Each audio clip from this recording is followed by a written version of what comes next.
ಹಿಂದೂ ಕಾರ್ಯಕರ್ತ ಸುಹಾಸ್ ರವರ ಒಂದು ಬರ್ಬರ ಹತ್ಯೆ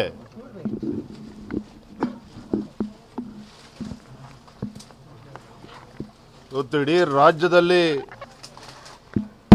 ಆಕ್ರೋಶವನ್ನು ವ್ಯಕ್ತಪಡಿಸ್ತಾ ಇದ್ದಾರೆ.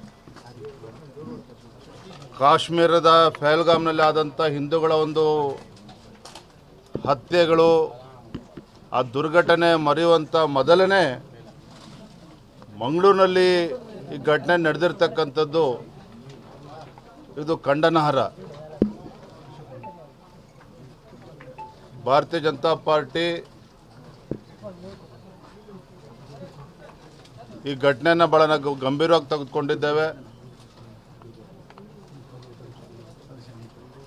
ಪೊಲೀಸ್ ಇಲಾಖೆಯ ವೈಫಲ್ಯ ಮೇಲ್ನೋಟಕ್ಕೆ ಎದ್ದು ಕಾಣ್ತಾ ಇದೆ. ಅವನ ಜೀವಕ್ಕೆ ಬೆದರಿಕೆ ಇದ್ದರೂ ರಾಜ್ಯ ಸರ್ಕಾರ, ಪೊಲೀಸ್ ಇಲಾಖೆ ಒಂದು ವೈಫಲ್ಯ, ಗೃಹ ಇಲಾಖೆಯ ಒಂದು ವೈಫಲ್ಯ ಮತ್ತು ಕಾಂಗ್ರೆಸ್ ಸರ್ಕಾರದ ನೀತಿಗಳು ಕೂಡ ಈ ರೀತಿ ರಾಜ್ಯದಲ್ಲಿ ಹಿಂದೂ ಕಾರ್ಯಕರ್ತರಿಗೆ ರಕ್ಷಣೆ ಇಲ್ಲದೆ ಇರತಕ್ಕಂಥ ಒಂದು ಪರಿಸ್ಥಿತಿ ನಿರ್ಮಾಣ ಆಗಿದೆ. ರಾಜ್ಯದ ಜನತೆಗೆ, ವಿಶೇಷವಾಗಿ ಹಿಂದೂ ಸಂಘಟನೆಗಳಿಗೆ, ಹಿಂದೂ ಕಾರ್ಯಕರ್ತರಿಗೆ ಈ ಕಾಂಗ್ರೆಸ್ ಸರ್ಕಾರದ ವಿರುದ್ಧ, ಕಾಂಗ್ರೆಸ್ ಸರ್ಕಾರದ ಮೇಲೆ ವಿಶ್ವಾಸವೇ ಇವತ್ತು ಇಲ್ಲದಂತಾಗಿದೆ. ಭಾರತೀಯ ಜನತಾ ಪಾರ್ಟಿ ಇವತ್ತು, ನಾನು, ನಮ್ಮ ವಿರೋಧ ಪಕ್ಷದ ನಾಯಕರು ಅಂತ್ಯ ಸಂಸ್ಕಾರದಲ್ಲಿ ನಾವು ಭಾಗವಹಿಸಿದ್ದೇವೆ.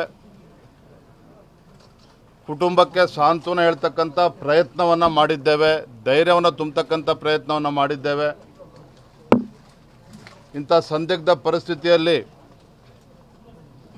ಭಾರತೀಯ ಜನತಾ ಪಾರ್ಟಿ ನಮ್ಮೆಲ್ಲ ಕಾರ್ಯಕರ್ತರು, ಮುಖಂಡರು, ಆ ಬಡ ಕುಟುಂಬದ ಜೊತೆ ನಾವು ಇದ್ದೇವೆ. ಆ ತಾಯಿಯನ್ನು ಮಾತನಾಡಿಸ್ತಾ ಇದ್ವಿ. ಪಾಪ ತಾಯಿಯೂ ಕೂಡ ಆರೋಗ್ಯದ ಸಮಸ್ಯೆಯಿಂದ ಬಳಲ್ತಾ ಇರ್ತಕ್ಕಂಥದ್ದು. ಆ ಕುಟುಂಬದ ಒಂದು ಆಧಾರ ಸ್ತಂಭವೇ ಹೊತ್ತು ಕಳಚಿ ಬಿದ್ದಂತಾಗಿದೆ. ಅವ್ರ ತಂದೆಯವರು ಕೂಡ ನೋವನ್ನು ತೋಡ್ಕೊಳ್ತಾ ಇದ್ರು. ನಮ್ಮೆಲ್ಲ ಪಕ್ಷದ ಮುಖಂಡರು ನಿರ್ಧಾರ ಮಾಡಿ, BJP ನಮ್ಮ ಮುಖಂಡರೆಲ್ಲ ನಿರ್ಧಾರ ಮಾಡಿ, ಆ ಕುಟುಂಬದ ಆಧಾರ ಸ್ತಂಭ ಇಲ್ಲದೆ ಇರತಕ್ಕಂಥ ಸಂದರ್ಭದಲ್ಲಿ ಪಕ್ಷದ ಪರವಾಗಿ 25 ಲಕ್ಷ ರೂಪಾಯಿ ಪರಿಹಾರವನ್ನು ನೀಡಬೇಕು ಅಂತೇಳಿ ನಾವು ತೀರ್ಮಾನ ಮಾಡಿದ್ದೇವೆ. ರಾಜ್ಯ ಸರ್ಕಾರಕ್ಕೆ ನಾನು ಆಗ್ರಹ ಮಾಡ್ತೇನೆ,